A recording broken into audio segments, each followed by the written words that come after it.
ঘোড়া এক বিস্ময়কর প্রাণী। ঘোড়া ইকুয়োসফরাস খ্যাবলাস মানুষের ইতিহাসে একটি গুরুত্বপূর্ণ ও জনপ্রিয় গৃহপালিত প্রাণী।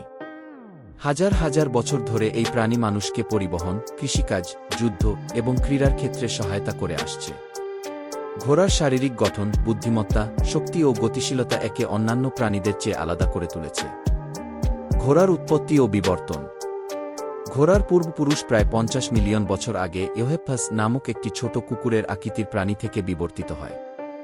এটি মূলত উত্তর আমেরিকায় উদ্ভূত হলেও পরবর্তীকালে ইউরোপ ও এশিয়ায় ছড়িয়ে পড়ে।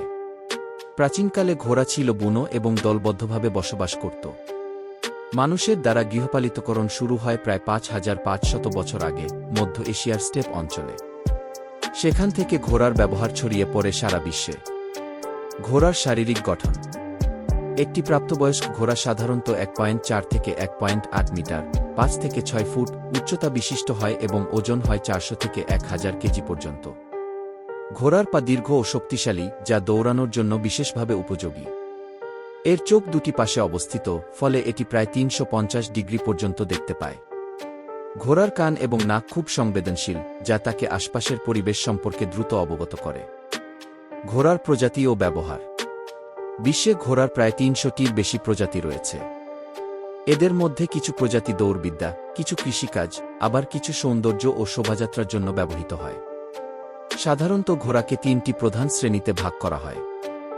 ১. লাইট হর্স, দৌড় এবং যাত্রার জন্য ব্যবহার হয়। ২. হেভি হর্স, ভারী কাজ যেমন গাড়ি টানা বা মাছ চাষের জন্য ব্যবহৃত হয়।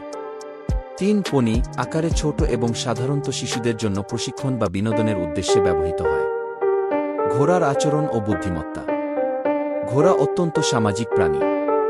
এটি দলবদ্ধভাবে চলতে ভালোবাসে এবং একে অপরের সঙ্গে যোগাযোগের জন্য শব্দ, শরীরের অঙ্গভঙ্গি ও গন্ধ ব্যবহার করে। ঘোড়া মানুষের কথাবার্তা ও অঙ্গভঙ্গি থেকে অনেক কিছু বুঝতে পারে। এটি প্রশিক্ষণের মাধ্যমে নানা কাজ শিখে ফেলতে পারে, যেমন দৌড়, লাফ, ঘোড়দৌড় প্রতিযোগিতা, ট্রিক্স ইত্যাদি। ঘোড়া ও মানুষের সম্পর্ক। প্রাচীনকাল থেকে মানুষ ঘোড়াকে বিভিন্ন কাজে ব্যবহার করেছে। রোমান সাম্রাজ্য থেকে শুরু করে মধ্যযুগের যুদ্ধে ঘোড়া ছিল গুরুত্বপূর্ণ বাহন। ভারতীয় উপমহাদেশেও ঘোড়ার ব্যবহার ছিল রাজপরিবার, সেনাবাহিনী ও ডাক ব্যবস্থায়। আধুনিক যুগে যদিও গাড়ি, ট্রেন ও অন্যান্য প্রযুক্তি এসেছে, তবুও ঘোড়া আজও ক্রীড়া, পর্যটন ও ঐতিহ্যবাহী কাজের জন্য ব্যবহৃত হয়। ঘোড়ার খাদ্য ও রক্ষণাবেক্ষণ। ঘোড়া সাধারণত ঘাস, খড়, শস্য ও বিশেষ ঘোড়ার খাদ্য খায়। দিনে প্রায় ১৫ থেকে ২০ কেজি পর্যন্ত খাদ্য গ্রহণ করতে পারে। ঘোড়ার ভালো স্বাস্থ্যের জন্য পরিমিত ব্যায়াম, পরিচ্ছন্ন বাসস্থান এবং নিয়মিত পশুচিকিৎসকের তত্ত্বাবধান জরুরি। ঘোড়া নিয়ে ক্রীড়া ও বিনোদন। ঘোড়ার মাধ্যমে অনেক ধরনের খেলা ও বিনোদনের আয়োজন হয়। এর মধ্যে রয়েছে ঘোড়দৌড়, show jumping, dressage, polo, rodeo. এইসব খেলাধুলা বিভিন্ন দেশে জনপ্রিয় এবং অনেক ঘোড়া এমনকি তারকা মর্যাদা পেয়েছে। ঘোড়া ও সাহিত্য। ঘোড়া বাংলা ও বিশ্ব সাহিত্যে একটি গুরুত্বপূর্ণ স্থান দখল করে আছে। অনেক কবিতা, গল্প ও উপন্যাসে ঘোড়া সাহস, বিশ্বাস, বীরত্ব ও স্বাধীনতার প্রতীক হিসেবে চিত্রিত হয়েছে। যেমন, আমাদের সাহিত্যে কি ঘোড়ার ডিম কি একটি প্রচলিত প্রবাদ হলেও বাস্তবে ঘোড়ার প্রতি মানুষের শ্রদ্ধা ও ভালোবাসা অনেক গভীর। ঘোড়ার গুরুত্ব বর্তমান সময়ে। যদিও বর্তমানে প্রযুক্তির বিকাশ ঘটেছে, ঘোড়া এখনও গ্রামীণ অঞ্চলে বাহন হিসেবে ব্যবহৃত হয়।